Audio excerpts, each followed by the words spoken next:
let's hear it for Michael one more time. It really takes courage to get up here and speak out, so we appreciate all of our speakers, and it takes courage to be out there as well, so thank you guys all for being here. Now, are you ready to get our energy back up with another chant? All right, let's do it. No fear, no hate, no ice in our state, no fear, no hate, no ice in our state, no fear, no hate, no ice in our state, no fear, no hate, no ice in our state, no fear, no hate, no ice in our state, no fear, no hate, no ice in our state. All right, everybody. Thank you all so much. I'm loving this energy. I do want to let you know that on the backyard or back on whatever it is back there, we do have a couple activities you can do. You can sign a banner that we have so we can have a visual representation of how many people are against what's happening in our country right now. Right? You can make a flag and plant your flag, whatever kind of flag you want to make. And if you need to make a poster, you can make a poster as well. But next up, we have Christina Trosper, an educator, fellow educator, member of AFT. They've been on the front lines of grassroots action and aren't backing down anytime soon. Let's give a warm welcome.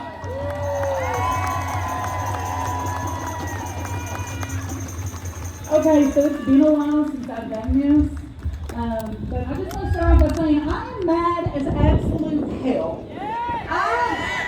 I'm a social studies teacher. I've been teaching social studies for 23 years in my hometown of Barberville, which is in Knox County. You may know it because you probably have family that lives there, and that's fine. I've had a hard time since this election, if I'm being completely honest. I feel like the attacks have been coming right, left, and center. I feel like that we as teachers, especially Kentucky teachers, we've fought this kind of bullying. We've won. We fought Matt Bevin. You cannot tell me that Matt Bevin was not Donald Trump before Trump was Trump. And we beat him. We stood up to that bully. We didn't give him a minute of rest.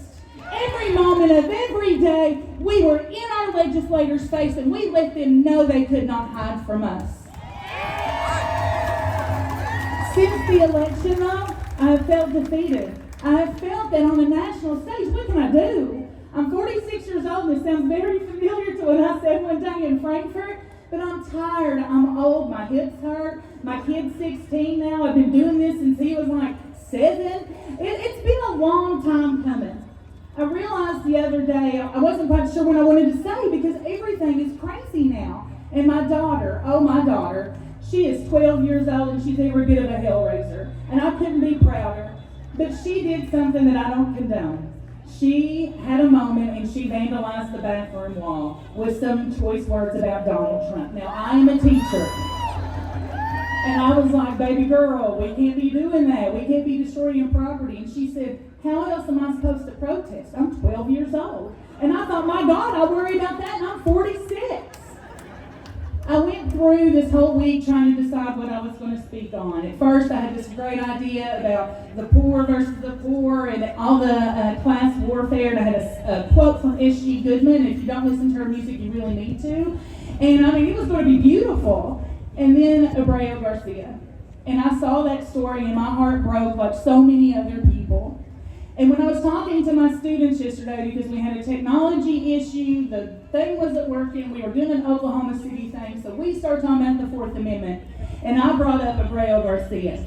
And when I was looking up Abreu Garcia, I found another story, one that has not gotten as much press. A young man named Juan Carlos Lopez Gomez. He's a 20-year-old American citizen. Absorb that. He was born in the state of Georgia. He was arrested, detained, with several co-workers as they crossed into Florida the other day. He was detained. His original and valid birth certificate was shown to the judge. The judge said, I recognize this is a valid certificate, but I can't let you go because I have to hold you for 48 hours. An American citizen being detained without a charge is kidnapping and illegal. If they